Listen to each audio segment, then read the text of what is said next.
ಸ್ನೇಹಿತರೆ, ಈ ಸಂಚಿಕೆಯಲ್ಲಿ ನಾವು ಪೂರ್ಣಾಂಕಗಳ ಸಂಕಲನ ಕ್ರಿಯೆಯನ್ನು ತಿಳಿದುಕೊಳ್ಳೋಣ.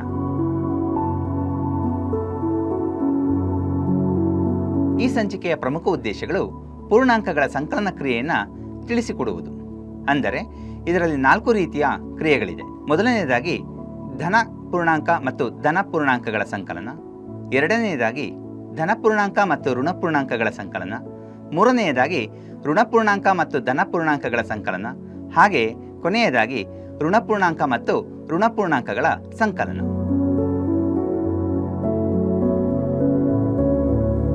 NCERTಯ ಉದ್ದೇಶಗಳು ಕೂಡ ಇದೇ ಆಗಿದೆ. ಪೂರ್ಣಾಂಕಗಳ ಸಂಕಲನ ಕ್ರಿಯೆಯನ್ನು ನಿಜ ಜೀವನದ ಉದಾಹರಣೆಗಳ ಮೂಲಕ ತಿಳಿಸಿಕೊಡುವುದು.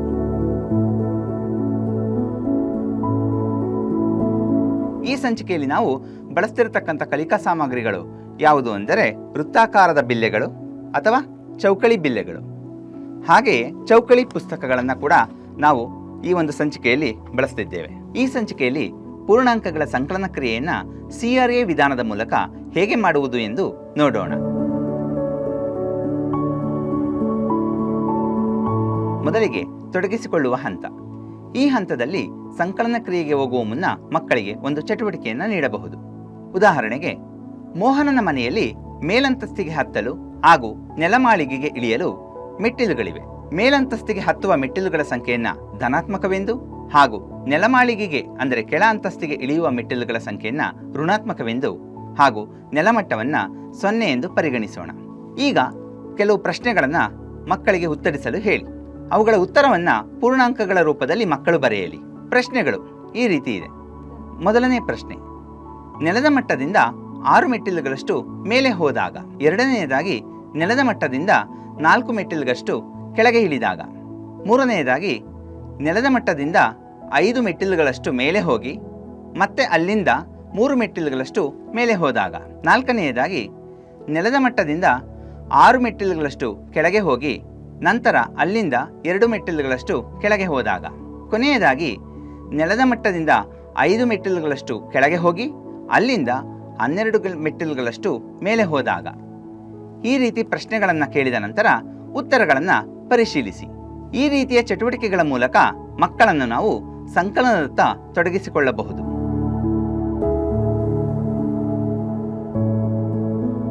ಮುಂದಿನ ಹಂತ ಅನ್ವೇಷಣಾ ಅಥವಾ ವಿವರಣಾ ಹಂತ. ಈ ಹಂತದಲ್ಲಿ ನಾವು ಇನ್ನಷ್ಟು ಉದಾಹರಣೆಗಳ ಮೂಲಕ ಪೂರ್ಣಾಂಕಗಳ ಸಂಕಲನ ಕ್ರಿಯೆಯನ್ನು ತಿಳಿಯೋಣ. ಈಗ ವೃತ್ತಾಕಾರದ ಬಿಲ್ಲೆಗಳನ್ನು ಬಳಸಿ ನಾವು ಸಂಕಲನವನ್ನು ಹೇಗೆ ಮಾಡಬಹುದು ಎಂದು ನೋಡೋಣ. ಮೊದಲಿಗೆ, ವೃತ್ತಾಕಾರದ ಬಿಲ್ಲೆಗಳು 2 ಬಣ್ಣಗಳನ್ನು ಹೊಂದಿದ್ದು ಯಾವುದಾದರೂ ಬಣ್ಣವನ್ನು ನೀವು ಧನಾತ್ಮಕವೆಂದು ಮತ್ತೊಂದು ಬಣ್ಣವನ್ನು ನೀವು ಋಣಾತ್ಮಕ ಪೂರ್ಣಾಂಕವೆಂದು ತೆಗೆದುಕೊಳ್ಳಬಹುದು. ಈಗ ನಾನು ನೀಲಿ ಬಣ್ಣವನ್ನು ಧನ ಪೂರ್ಣಾಂಕವೆಂದು ತೆಗೆದುಕೊಳ್ಳುತ್ತಿದ್ದೇನೆ.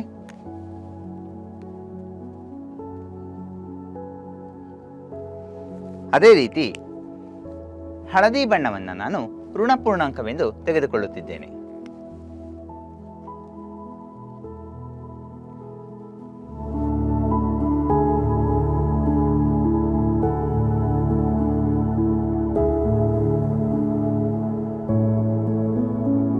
ಈಗ ಮೊದಲನೆಯದಾಗಿ 2 ಧನ ಪೂರ್ಣಾಂಕಗಳು, ಅವುಗಳ ಸಂಕಲನ ಹೇಗಿದೆ ಎಂದು ಮೂರ್ತ ರೂಪದಲ್ಲಿ ನೋಡೋಣ. ಉದಾಹರಣೆ,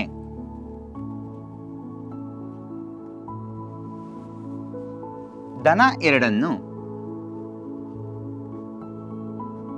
ಧನ 3ಕ್ಕೆ ಸೇರಿಸುವುದು. ಅಂದರೆ 2 ಧನ ಪೂರ್ಣಾಂಕಗಳನ್ನು 3 ಧನ ಪೂರ್ಣಾಂಕಗಳಿಗೆ ಸೇರಿಸುವುದು. ಈಗಾಗಲೇ ನಾವು ತಿಳಿದಿರುವಂತೆ ಧನ ಪೂರ್ಣಾಂಕಗಳು ಅಂದರೆ ಪ್ಲಸ್, ಅದೇ ರೀತಿ ಋಣ ಪೂರ್ಣಾಂಕಗಳನ್ನು ನಾವು ಮೈನಸ್ನಿಂದ ಸೂಚಿಸುತ್ತಿದ್ದೇವೆ. ಈಗ ನಾನು 2 ಧನ ಪೂರ್ಣಾಂಕಗಳನ್ನು ತೆಗೆದುಕೊಳ್ಳುತ್ತಿದ್ದೇನೆ. ಅಂದರೆ 2 ನೀಲಿ ಬಣ್ಣದ ಬಿಲ್ಲೆಗಳನ್ನು ತೆಗೆದುಕೊಳ್ಳುತ್ತಿದ್ದೇನೆ. ಅದೇ ರೀತಿಯಾಗಿ ಇದಕ್ಕೆ ನಾನು 3 ನೀಲಿ ಬಣ್ಣದ ಬಿಲ್ಲೆಗಳು ಅಂದರೆ 3 ಧನ ಪೂರ್ಣಾಂಕಗಳನ್ನು ಸೇರಿಸುತ್ತಿದ್ದೇನೆ. 1 2 3. ಕ್ರಿಯೆ ಸಂಕಲನವಾಗಿರುವುದರಿಂದ ಎಲ್ಲವನ್ನು ಒಟ್ಟಿಗೆ ಸೇರಿಸಿದಾಗ 1 2 3 4 5 ಒಟ್ಟು 5 ನೀಲಿ ಬಿಲ್ಲೆಗಳು ದೊರೆತಿದೆ. ಅಂದರೆ ನಮಗೆ ದೊರೆತಿರುವ ಉತ್ತರವು ಧನ 5 ಆಗಿದೆ.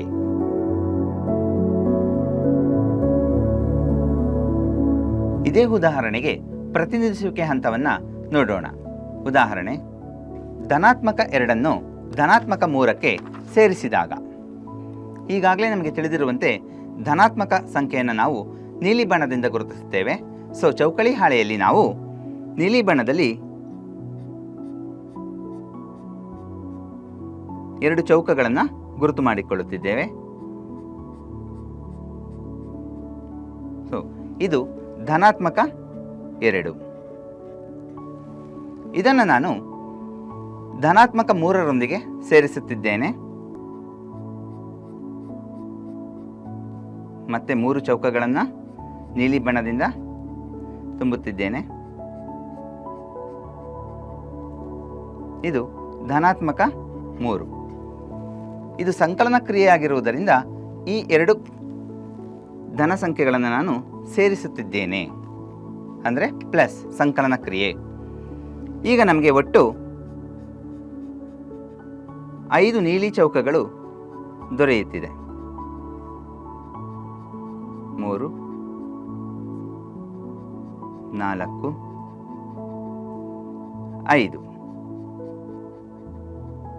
ಉತ್ತರ ನಮಗೆ ಧನಾತ್ಮಕ 5 ದೊರೆಯುತ್ತದೆ.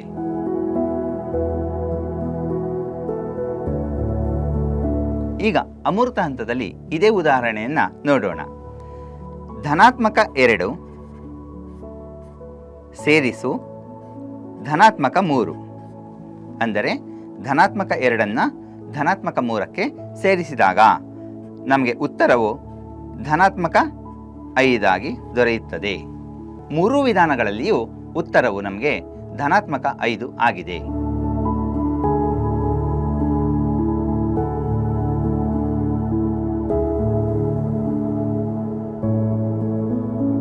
ಈಗ ನಾವು ಒಂದು ಧನಪೂರ್ಣಾಂಕ ಮತ್ತೊಂದು ಋಣಪೂರ್ಣಾಂಕ ಇವುಗಳ ನಡುವಿನ ಸಂಕಲನವನ್ನು ಹೇಗೆ ಮಾಡುವುದು ಎಂದು ತಿಳಿಯೋಣ. ಉದಾಹರಣೆಗೆ, ಒಂದು ಧನಪೂರ್ಣಾಂಕವು ಧನ 3 ಆಗಿರಲಿ. ಅದೇ ರೀತಿ ಮತ್ತೊಂದು ಋಣಪೂರ್ಣಾಂಕವನ್ನು ತೆಗೆದುಕೊಳ್ಳುತ್ತಿದ್ದೇನೆ. ಇದು ಋಣ 2. ಇವೆರಡರ ನಡುವೆ ಸಂಕಲನ ಕ್ರಿಯೆ ಅಂದರೆ ಪ್ಲಸ್ ಚಿಹ್ನೆಯನ್ನು ಬರೆಯುತ್ತಿದ್ದೇನೆ. ಈ ಕ್ರಿಯೆಯನ್ನು ಮೂರ್ತ ರೂಪದಲ್ಲಿ ಹೇಗೆ ಮಾಡುವುದು ಎಂದು ನೋಡೋಣ. ಮೊದಲಿಗೆ ಧನ 3 ಆಗಿರುವುದರಿಂದ 3 ನೀಲಿ ಬಣ್ಣದ ಬಿಲ್ಲೆಗಳನ್ನು ತೆಗೆದುಕೊಳ್ಳುತ್ತಿದ್ದೇನೆ. 1, 2, 3. ಸೊ ಇಲ್ಲಿ ನಮಗೆ 3 ನೀಲಿ ಬಿಲ್ಲೆಗಳಿದೆ, ಅಂದರೆ ಇದು ಧನ 3 ಎಂದರ್ಥ. ಅದೇ ರೀತಿ ಋಣ 2 ಗುರುತಿಸಲು ನಾನು 2 ಹಳದಿ ಬಣ್ಣದ ಬಿಲ್ಲೆಗಳನ್ನು ತೆಗೆದುಕೊಂಡಿದ್ದೇನೆ. ಸ್ನೇಹಿತರೆ, ಈಗ ನಾವು ಹಿಂದಿನ ತರಗತಿಯಲ್ಲಿ ತಿಳಿದಿರುವಂತೆ ಶೂನ್ಯ ಜೋಡಿಗಳನ್ನು ಜ್ಞಾಪಿಸೋಣ. 2 ಪರಸ್ಪರ ಸಂಖ್ಯೆಗಳು ಸೇರಿದಾಗ ಅವುಗಳ ಮೊತ್ತ ಶೂನ್ಯವಾಗಿದ್ದರೆ, ಅಂದರೆ ಒಂದರ ಐಕ್ಯವಾದರೆ ಅವುಗಳನ್ನು ನಾವು ಶೂನ್ಯ ಜೋಡಿ ಎಂದು ಕರೆಯುತ್ತೇವೆ ಅಂತ ತಿಳಿದಿದ್ದೇವೆ. ಆದ್ದರಿಂದ ಇಲ್ಲಿ ನಾವು ಒಂದು ಧನ ಮತ್ತು ಒಂದು ಋಣ ಬಿಲ್ಲೆಗಳನ್ನು ಸೇರಿಸಿದಾಗ ಒಂದು ಶೂನ್ಯ ಜೋಡಿ, ಅದೇ ರೀತಿ ಮತ್ತೊಂದು ಧನ ಮತ್ತು ಋಣ ಪೂರ್ಣಾಂಕವನ್ನು ಸೇರಿಸಿದಾಗ ಮತ್ತೊಂದು ಶೂನ್ಯ ಜೋಡಿ ದೊರೆಯುತ್ತದೆ. ಅಂದರೆ ಇವುಗಳ ಬೆಲೆ ಏನಾಗಿದೆ? ಶೂನ್ಯವಾಗಿದೆ. ಆದ್ದರಿಂದ ನಮಗೆ ಇಲ್ಲಿ ಉಳಿದಿದ್ದಂಥದ್ದು ಧನ 1 ಆಗಿದೆ. ಅಂದರೆ ಈ ಕ್ರಿಯೆಯ ಉತ್ತರವು, ಅಂದರೆ ಧನಾತ್ಮಕ 3 ಋಣಾತ್ಮಕ 2ಕ್ಕೆ ಸೇರಿಸಿದಾಗ ಉತ್ತರವು ಧನಾತ್ಮಕ 1 ಆಗಿದೆ ಎಂದು ತಿಳಿಯಬಹುದು. ಸ್ನೇಹಿತರೆ, ಮಕ್ಕಳಿಗೆ ಅರ್ಥವಾಗಲು ಶೂನ್ಯ ಜೋಡಿಯನ್ನು, ಅಂದರೆ ಒಂದು ಧನಪೂರ್ಣಾಂಕ ಮತ್ತೊಂದು ಋಣಪೂರ್ಣಾಂಕ ಇವುಗಳ ಮೊತ್ತವು ಶೂನ್ಯವಾಗಿರುತ್ತದೆ ಎಂದು ತಿಳಿಸಲು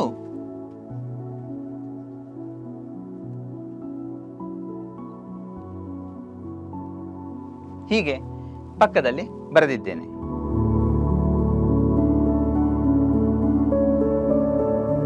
ಈಗ ಇದೇ ಉದಾಹರಣೆಯನ್ನು ಪ್ರಾತಿನಿಧ್ಯಾತ್ಮಕ ಹಂತದಲ್ಲಿ ಹೇಗೆ ಮಾಡುವುದು ಎಂದು ನೋಡೋಣ. ಉದಾಹರಣೆ, ಧನಾತ್ಮಕ 3 ಋಣಾತ್ಮಕ 2ರೊಂದಿಗೆ ಸೇರಿಸುವುದು ಅಥವಾ ಸಂಕಲನ ಮಾಡುವುದು. ಮೊದಲನೆಯದಾಗಿ ಧನಾತ್ಮಕ 3, ಅಂದರೆ ನೀಲಿ ಬಣ್ಣದಿಂದ ನಾನು 3 ಚೌಕಗಳನ್ನು ಗುರುತು ಮಾಡುತ್ತಿದ್ದೇನೆ. 1, ಧನಾತ್ಮಕ 2, ಧನಾತ್ಮಕ 3, ಇದು ಧನಾತ್ಮಕ 3. ಇದನ್ನು ನಾನು ಋಣಾತ್ಮಕ 2ರೊಂದಿಗೆ, ಅಂದರೆ ನಾವು ಈಗಾಗಲೇ ತಿಳಿದಿರುವಂತೆ ಋಣಾತ್ಮಕವನ್ನು ನಾನು ಹಳದಿ ಬಣ್ಣದಿಂದ ಸೂಚಿಸಿರುವುದರಿಂದ 2 ಚೌಕಗಳನ್ನು ಹಳದಿ ಬಣ್ಣದಿಂದ ಗುರುತು ಮಾಡುತ್ತಿದ್ದೇನೆ. ಋಣಾತ್ಮಕ 1, ಋಣಾತ್ಮಕ 2, ಅಂದರೆ ಋಣಾತ್ಮಕ 2. ಇವುಗಳನ್ನು ನಾನು ಸಂಕಲನ ಕ್ರಿಯೆ ಅಂದರೆ ಪ್ಲಸ್ ಇದರ ಮೂಲಕ ಸೂಚಿಸುತ್ತಿದ್ದೇನೆ. ಈಗ ಒಟ್ಟು ನನಗೆ ಈಗಾಗಲೇ ನಾವು ತಿಳಿದಿದ್ದೇವೆ ಶೂನ್ಯ ಜೋಡಿ. ಶೂನ್ಯ ಜೋಡಿ ಎಂದರೆ 2 ಪ್ರತ್ಯೇಕ ಸಂಖ್ಯೆಗಳು ಪರಸ್ಪರ ಸೇರಿದಾಗ ಅವುಗಳ ಮೊತ್ತ ಶೂನ್ಯವಾಗಿರುತ್ತದೆ. ಈಗ ನಾವು ಇಲ್ಲಿ ನೋಡಿದ ಹಾಗೆ ನಮಗೆ ಇಲ್ಲಿ 2 ಶೂನ್ಯ ಜೋಡಿಗಳು ದೊರೆಯುತ್ತಿದೆ. ಅಂದರೆ ಒಂದು ಧನಾತ್ಮಕ ಸಂಖ್ಯೆ, ಹಾಗೆಯೇ ಮತ್ತೊಂದು ಋಣಾತ್ಮಕ. ಇದು 2 ಸೇರಿದಾಗ ನಮಗೆ 1 ಶೂನ್ಯ ಜೋಡಿ ದೊರೆಯಿತು. ಅದೇ ರೀತಿಯಾಗಿ ಮತ್ತೊಂದು ಧನಾತ್ಮಕ ಹಾಗೂ ಋಣಾತ್ಮಕ ಸೇರಿದಾಗ ನಮಗೆ ಇಲ್ಲಿ ಒಟ್ಟು 2 ಶೂನ್ಯ ಜೋಡಿಗಳು, 2 ಶೂನ್ಯ ಜೋಡಿಗಳು ನಮಗೆ ದೊರೆಯಿತು. ನಮಗೆ ಉಳಿದಿರತಕ್ಕಂಥದ್ದು ಕೇವಲ 1 ಧನಾತ್ಮಕ ಚೌಕ ಉಳಿದಿದೆ. ಹಾಗಾದರೆ ಇದರ ಉತ್ತರ ಧನಾತ್ಮಕ 1.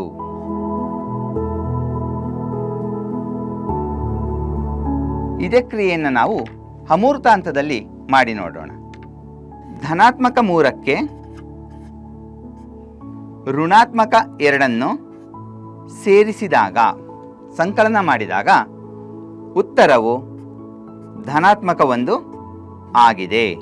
ಹೀಗೆ 3 ವಿಧಾನಗಳಲ್ಲಿಯೂ ಉತ್ತರವು ಧನಾತ್ಮಕ 1 ಆಗಿರುವುದನ್ನು ನಾವು ಗಮನಿಸಿದ್ದೇವೆ.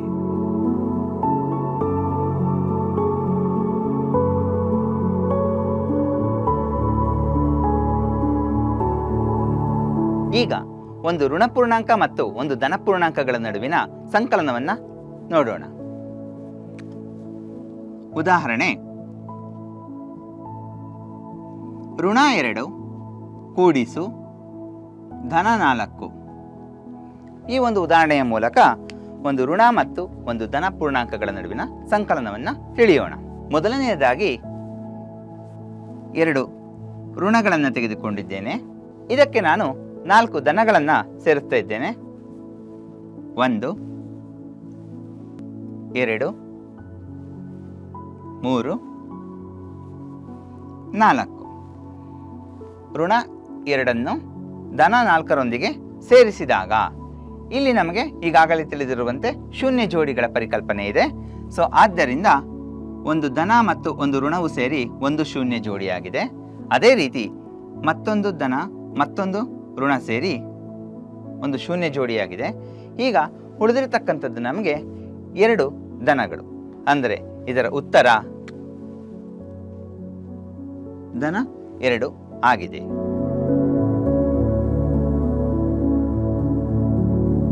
ಇದೇ ಉದಾಹರಣೆಯನ್ನು ಪ್ರಾತಿನಿಧ್ಯಾತ್ಮಕ ಹಂತದಲ್ಲಿ ಹೇಗೆ ಮಾಡಬಹುದು ಎಂದು ನೋಡೋಣ. ಉದಾಹರಣೆ, ಋಣಾತ್ಮಕ 2 ಸೇರಿಸು ಧನಾತ್ಮಕ 4.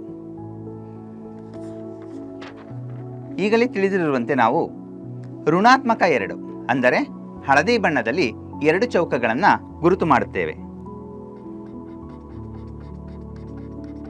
ಋಣಾತ್ಮಕ 1, ಋಣಾತ್ಮಕ 2. ಋಣಾತ್ಮಕ 2 ಧನಾತ್ಮಕ 4ರೊಂದಿಗೆ, ಅಂದರೆ ನೀಲಿ ಬಣ್ಣದ 4 ಚೌಕಗಳನ್ನು ಬರೆಯಬೇಕು. 1, ಧನಾತ್ಮಕ 2, ಧನಾತ್ಮಕ 3, ಧನಾತ್ಮಕ 4. ಇವುಗಳನ್ನು ಸಂಕಲನ ಕ್ರಿಯೆ ಅಂದರೆ ಸೇರಿಸುವಾಗ, ಕೂಡಿಸುವಾಗ. ಈಗ ಇಲ್ಲಿ ಮತ್ತೆ ನಮಗೆ 2 ಶೂನ್ಯ ಜೋಡಿಗಳು ದೊರೆಯುತ್ತದೆ. 1, ಋಣಾತ್ಮಕ ಹಾಗೆಯೇ ಒಂದು ಧನಾತ್ಮಕ ಸೇರಿದಾಗ ಒಂದು ಶೂನ್ಯ ಜೋಡಿ ದೊರೆಯಿತು. ಅದೇ ರೀತಿ ಎರಡನೇ ಋಣಾತ್ಮಕ ಮತ್ತು ಒಂದು ಧನಾತ್ಮಕ ಸೇರಿದಾಗ ನಮಗೆ ಒಟ್ಟು 2 ಶೂನ್ಯ ಜೋಡಿಗಳು ದೊರೆಯಿತು.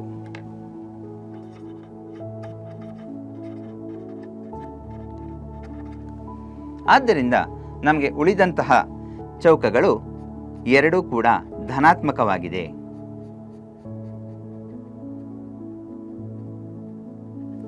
ಸೊ ಇದರಿಂದ ನಮಗೆ ದೊರೆತಂತಹ ಉತ್ತರ ಧನಾತ್ಮಕ 2 ಆಗಿದೆ.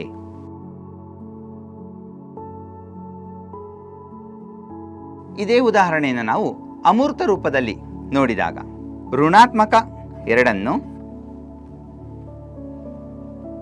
ಧನಾತ್ಮಕ 4 ಸೇರಿಸಿದಾಗ ಋಣಾತ್ಮಕ 2 ಧನಾತ್ಮಕ 4 ಸೇರಿಸಿದಾಗ ಉತ್ತರವು ಧನಾತ್ಮಕ 2 ಆಗಿದೆ. ಈ ರೀತಿಯಾಗಿ 3 ವಿಧಾನಗಳಲ್ಲಿಯೂ ಉತ್ತರವು ಧನಾತ್ಮಕ 2 ಆಗಿದೆ ಎಂದು ತಿಳಿಯಿತು.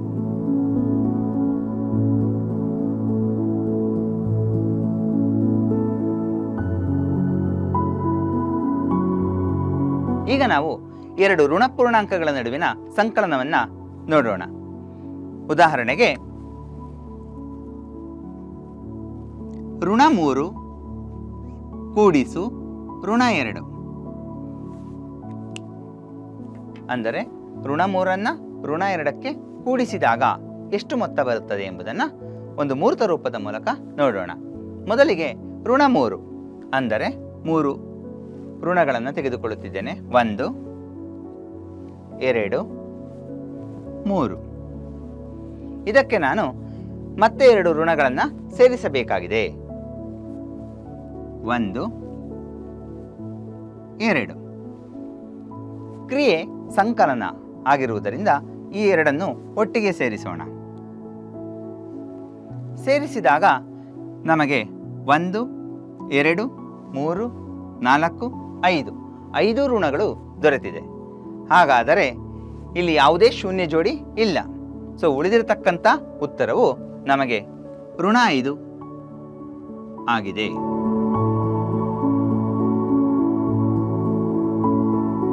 ಇದೇ ಉದಾಹರಣೆಯನ್ನು ಪ್ರಾತಿನಿಧ್ಯಾತ್ಮಕ ಹಂತದಲ್ಲಿ ನೋಡೋಣ. ಉದಾಹರಣೆ ಋಣಾತ್ಮಕ 3 ಸೇರಿಸು ಋಣಾತ್ಮಕ 2. ಋಣಾತ್ಮಕ 3 ಅಂದರೆ ಹಳದಿ ಬಣ್ಣದಿಂದ 3 ಚೌಕಗಳನ್ನು ಗುರುತು ಮಾಡಿಕೊಳ್ಳೋಣ. ಋಣಾತ್ಮಕ 1 ಋಣಾತ್ಮಕ 2 ಋಣಾತ್ಮಕ 3. ಋಣಾತ್ಮಕ 3 ಋಣಾತ್ಮಕ 2 ಸೇರಿಸುವುದು. ಆದ್ದರಿಂದ ಹಳದಿ ಚೌಕಗಳನ್ನು ಗುರುತು ಮಾಡೋಣ. ಋಣಾತ್ಮಕ 1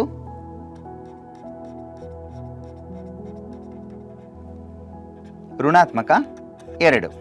ಸಂಕಲನ ಕ್ರಿಯೆ ಆಗಿರುವುದರಿಂದ ಪ್ಲಸ್ ಚಿಹ್ನೆಯನ್ನು ಬರೆಯೋಣ. ಇಲ್ಲಿ ಒಟ್ಟು 5 ಹಳದಿ ಚೌಕಗಳನ್ನು ಗುರುತು ಮಾಡಿದ್ದೇವೆ. ಸೇರಿಸುತ್ತಿದ್ದೇವೆ. 1 2 3 4 5. ಋಣ 3 ಋಣ 2 ಸೇರಿಸಿದಾಗ ನಮಗೆ ಒಟ್ಟು ಋಣ 5 ದೊರೆಯಿತು.